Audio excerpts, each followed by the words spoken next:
Good morning, guys. Welcome back to Aksharadhare. I'm Devraj. Today is 9th December 2023. I hope you guys are learning read and earning read and also working towards to improve our communication in English and also enjoying your weekend with your family. So before going to start today's paper reading, I would request you guys to please subscribe the channel, like and comment. If you like the video, please share it with your friends.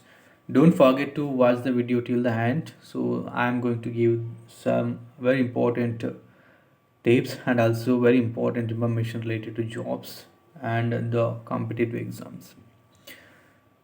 So let's start reading the newspaper, The Hindu, and see what's in the today newspaper and today front page. Laldu Homa sworn in as Mizoram CM. Government bans onion export farmers as upset. Israel Hamas war enters third month. Why Chennai went underwater again? Flood mitigation steps. The need of the hour. Women's Premier League action today. Maua expelled from LS. Opposition MPs walk out.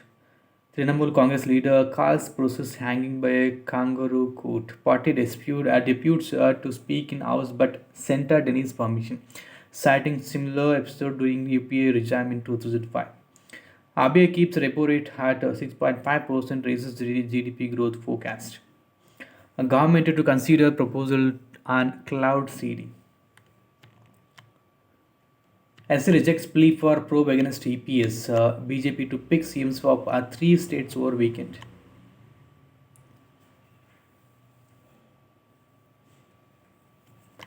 Veteran actor Leelavati passes away. Payload on board Aditya L1 spacecraft captures full disk images of the sun.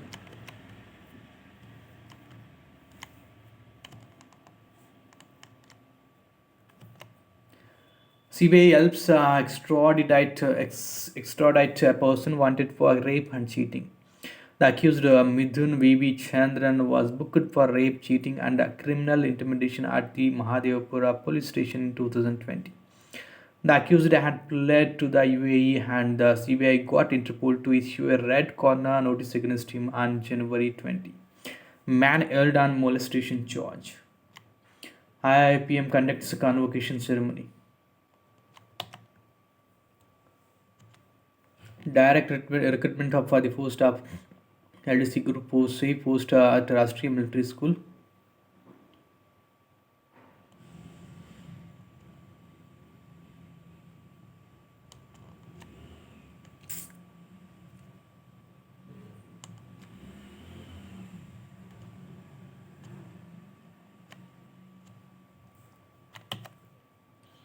Gauri Madha High Court grants bail to Mohan Nayak. The accused, a native of Sampaje in Sulia Taluka of Dakshina Kannada district, was charged under provisions of the Karnataka Control of Organized Crimes Act 2000. SIT and Kavita Lankis to file appeals in Supreme Court. The High Court granted the bail on the grounds that the trial has been delayed for no fault of the accused and that it might not be completed any time soon. Government to table provisions to legalize ground rent with a retrospective effect. The amendment will stop the BBMP from paying nearly 2,300 crore to builders. Builders had earlier approached the High Court at challenging the ground rent system, and the court termed it illegal and directed the civic body to return the money. Second edition of Tamil Book Festival. Construction of bridge over SWD is not encroachment.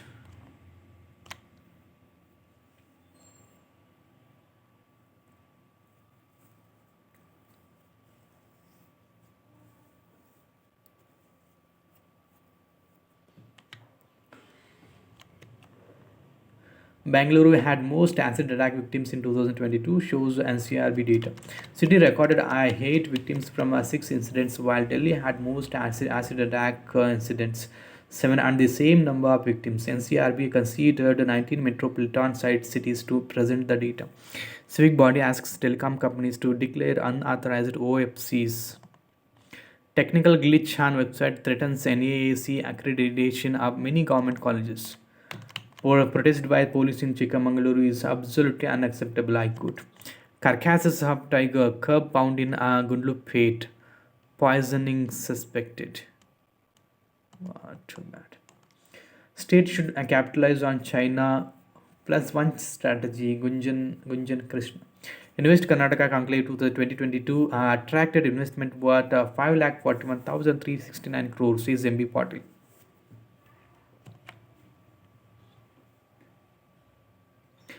A star of 1960s who paved the way for many women to follow. Exemplary humanitarian.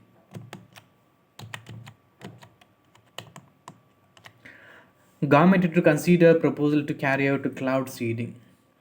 BYV in Delhi may discuss appointments to key posts. Event to mark 25 years of state being named Karnataka.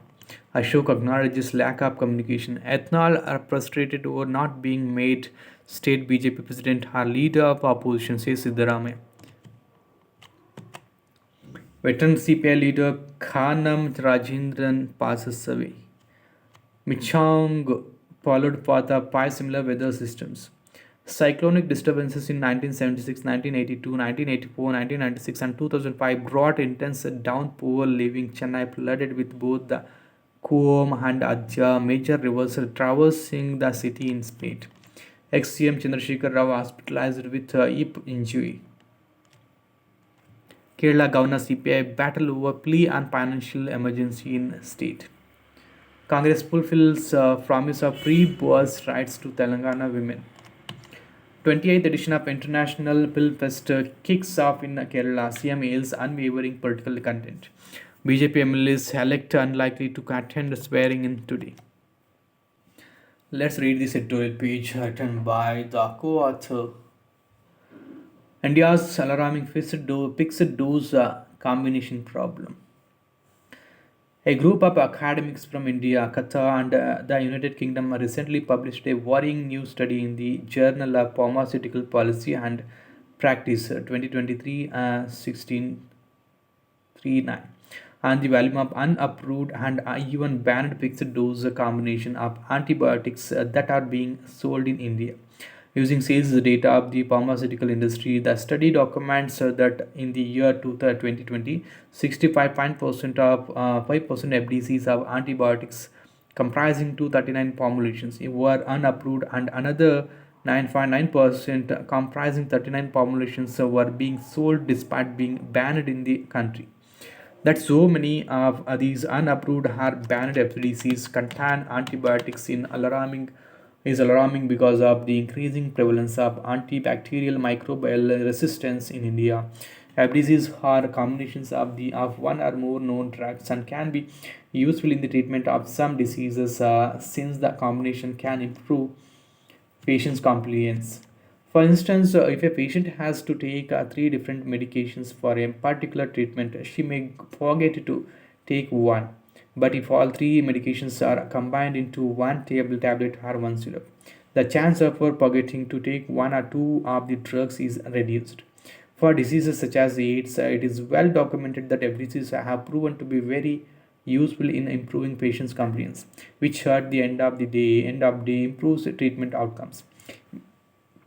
Making FDCs even though most consist of drugs with known safety and efficacy profiling is not an easy job.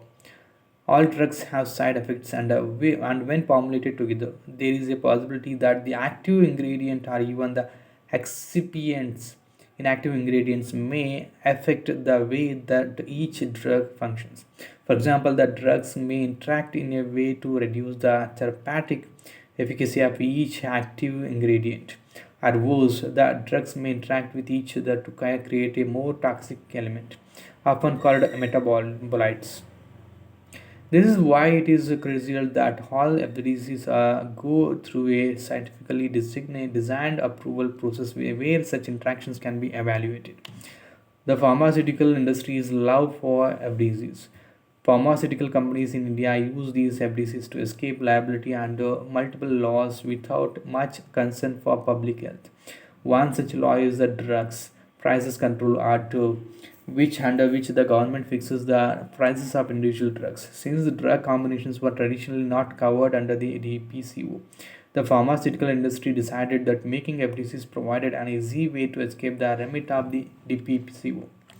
Driven by this cold logic of the market and not public health, the Indian pharmaceutical industry introduced an astounding variety of diseases that lacked any medical rationale. For example, anti-inflammatory drugs were combined with vitamins, antihistamines were combined with antidiarrheal agents, penicillin was combined with sulfonamides, and vitamins were combined with analgesics. These were combinations not found in any other country. These were two added advantages of adopting this strategy for the industry.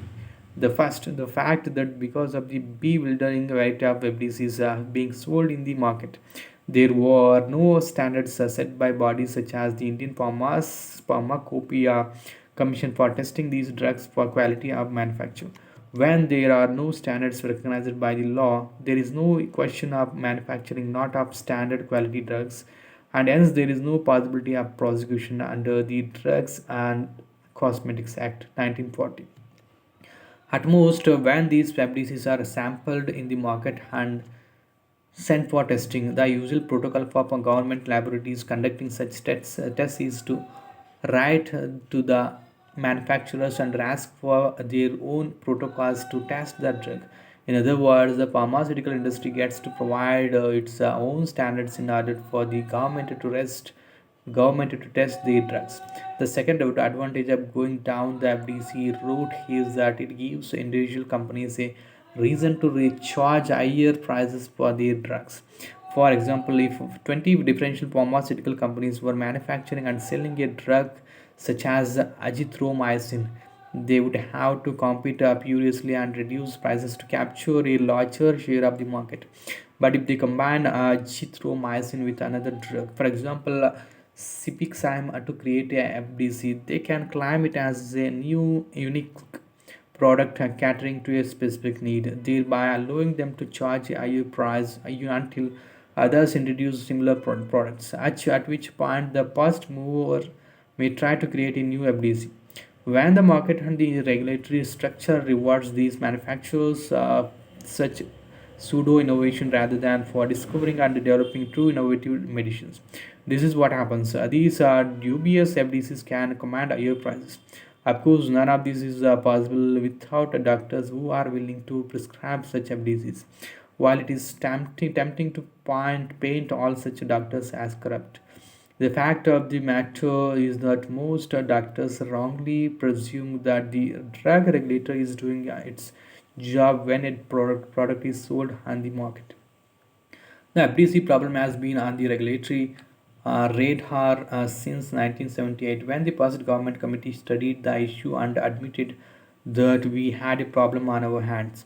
At the time, there was no system under the colonial era Drugs and Cosmetics Act 1940 to vet drugs for safety and efficacy prior to their sale in India. This meant that each state drug controller could hand out manufacturing licenses for any drug formulation, and there was little that the central government could do to stop their sale. In 1982, Parliament changed the law to give the central government the power to prohibit the manufacture of specific drugs that lack therapeutic value or justification. Later in the decade, in 1988, the central government amended the rules to introduce a new requirement for manufacturers of all new drugs, including FDCs, to submit proof of safety and efficacy to the Drug Controller General of India, who heads the Central Drug Standards Control Organization. These amendments also made it clear that state drug control could not grant manufacturing licenses for new drugs that are not approved for safety and efficacy by the DCGI. Unabated licensing. Despite the law being crystal clear on the issue, state drug controllers have simply ignored the law to continue issuing manufacturing licenses for FDCs not approved by the DCGI with impunity. The manufacturers selling these FDCs that have not been approved by the DCGI can technically be prosecuted by the central government for violating the law. Instead of ordering criminal prosecutions, the Ministry of Health is playing a game of whack-a-mole by constantly invoking its powers under Section 26A to prohibit the manufacture of specific FDCs. It has issued 444 orders under this provision since 1983, banning mostly FDCs. Many of these orders have been embroiled in complex litigation, with the courts muddying the waters with inconsistent decisions. The fact that these academics have discovered 239 unapproved FDCs being sold in 2020 in just one category of FDCs. Their previous studies have revealed similar unapproved FDCs in other therapeutic categories. More than 42 years after the problem was first flagged is an astonishing indictment of the incompetence of the drug regulatory framework in India. As they point out in their paper, unregulated FDCs may end up contributing to the AMR problem in India. It is vital for the Ministry of Health to take immediate action.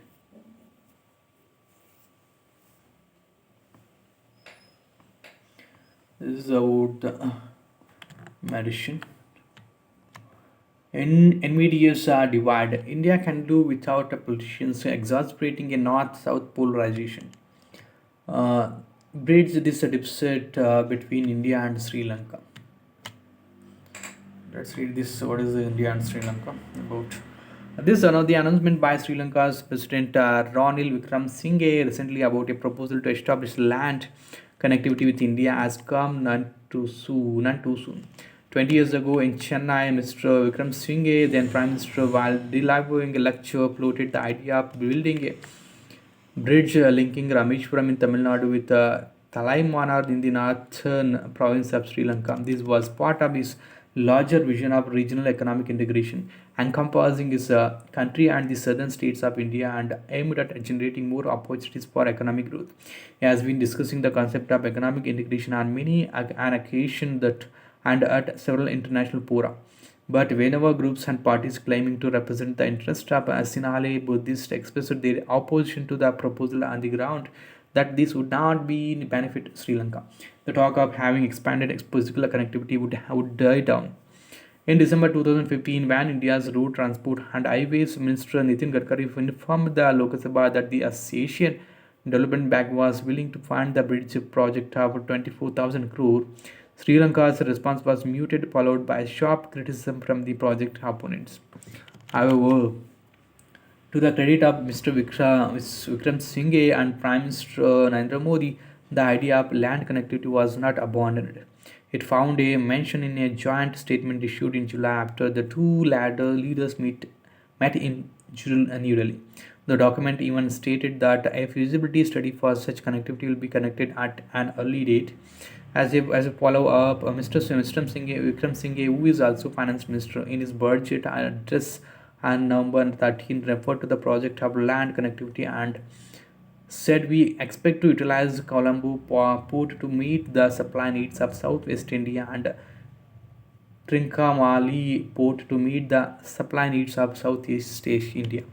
The case of a power grid, but the relationship between the two countries in the area of infrastructure development should have been much deeper than what it is. For example, the idea of connecting the electricity networks of the two countries was floated even in 1970. Over 13 years have elapsed since the two countries signed a memorandum of understanding on the bilateral grid, but not even one unit of electricity has been transmitted. In the case of Bangladesh, India has been exporting at least 7,000 million units annually for the last couple of years. About a month ago, Mr. Modi and Bangladesh Prime Minister Sheikh Hasina jointly commissioned in a watch in virtual mode the second unit of the Rampal Maitri Power Project, 660 megawatt, apart from launching two other infrastructure projects. In fact, Sri Lanka and Bangladesh had inked memoranda of understanding with India in the same year for collaboration in the power sector. It is not that no energy projects are being taken up by the farmer, as there are certain projects underway involving Indian participation in the energy sector, particularly renewable energy. Besides, the Iceland nation needed time to recover from the protracted civil war of 25 years.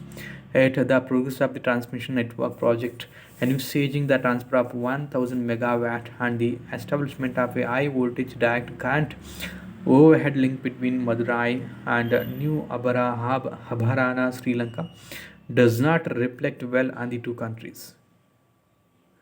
Had the facility been in place in 2022, Sri Lanka would not have suffered power cuts and blackouts then. A day may come when India will be able to source cheaper power from Sri Lanka. The two countries should be focused to ensure that the deadline of 2030 is met. On trade, energy is not the only area where progress has been tardy.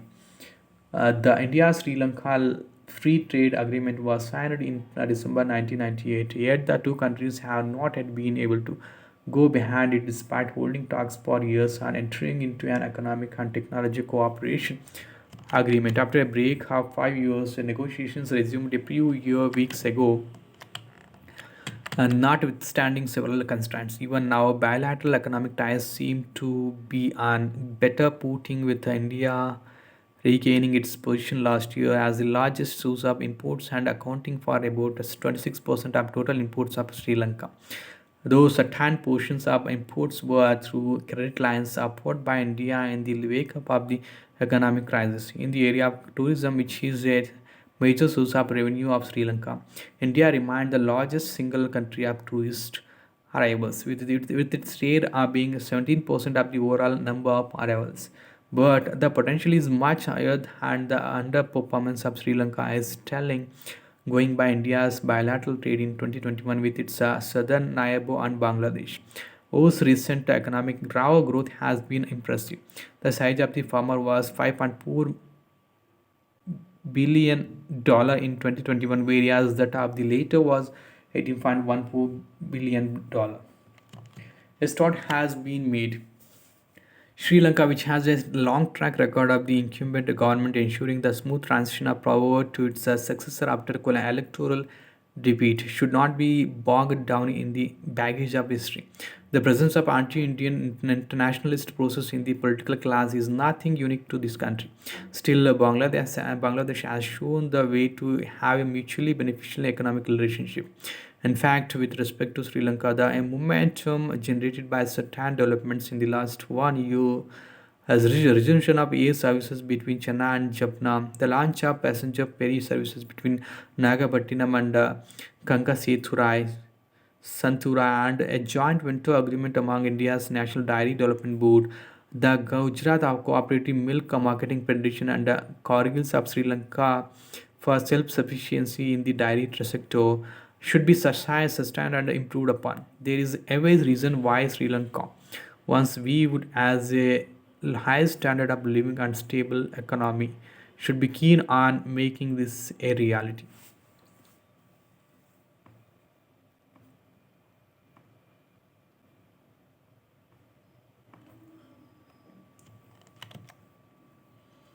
Ground Zero. The city under water over December 3 to 4, Cyclone Michanga lingered about 100 kilometers off the coast of Chennai for about 16 hours. It caused torrential rains that pummeled the city, bringing life to an abrupt halt. K. Lakshmi reports on the woes of the people and the urgent need of the beleaguered coastal metropolis to be prepared for such disaster.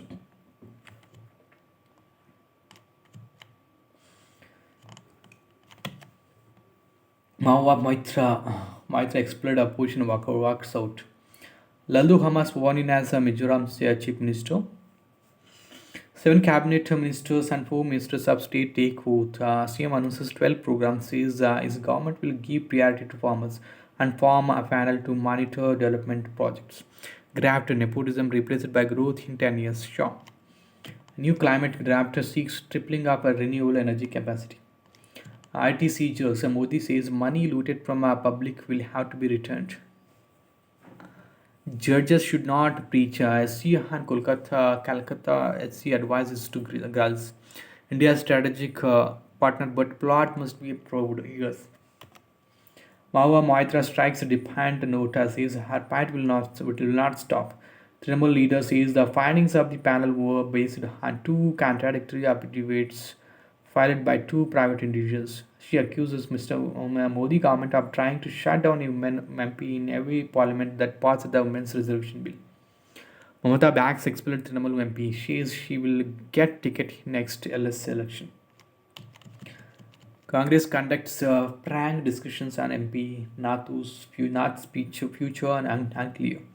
Congress holds review meeting on Chhattisgarh Assembly poll repeat. Mawa targeted for anti-Adani campaign. Dropout rates among SC/ST OBC students a concern. Private bill seeks a power for assemblies to remove governors. Center bans onion export till March. Nashik farmers protest. Shipments of onion whose loading had commenced before the notification can be exported. Farmers block Mumbai Agra National Highway, disrupt action at Lasalgun and other places. Center revises wheat stock limits to rein in prices holding. Bhutan author Sering Shai gets a Premchand Fellowship. Six killed, five injured in a scandal factory fire in Pune. SC issues notice to LG handfully for fund released by Delhi government. India's re-emergence in field of art and architecture will benefit entire world, says MPM. Seniority of judges does not influence case allocation. CBI coordinates return of rape accused from UAE. Raghuveera Gadyam. Palestinian poet Rifat Allahi killed in Israeli strike on Gaza. Erdogan's links Sweden's NATO bid to sale of financial F-16 fighter jets by the US. Rockets fired at US embassy in Baghdad amid Gaza war. After gun charges, Hunter Biden indicted on 9 more counts. Amid Israeli bombing, safe areas shrink for Palestinians. Six killed in raid by Israeli forces on West Bank. UN's aid operation is in tatters because no place in the enclave is safe. Troops round up and strip hundreds of Palestinians for questioning about their suspected ties to Hamas in Beit Lahia. Putin to seek another term as president, extending his rule up over 2 decades. US FDA approves pair of gene therapies for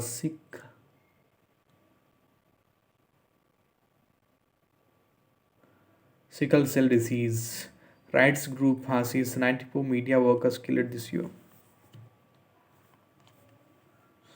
To combat battlefield challenges, Myanmar Podhan surges imprisoned for desertion. RBI enhances UPI payment limits to set rules for online loan aggregators. The central bank raises the UPI payment limit for healthcare and education from 1 lakh to 5 lakh. RBI also flags concerns over firms that aggregate loan offers from different lenders, saying the aggregators could be harming consumers' interests. SpiceJet says aircraft to return from Dubai's rejoin fleet. India to move to same day settlement before March 31st. Government further tightens stock limits on wheat to curb hoarding. No central bank can currently give forward guidance. Digital currency can halve global transaction cost. There are signs that rural demand is also turning around, says RBI Shaktikant Das. Tech startup funding in India was 72% so far in 2023, marks the lowest funding in 5 years. His track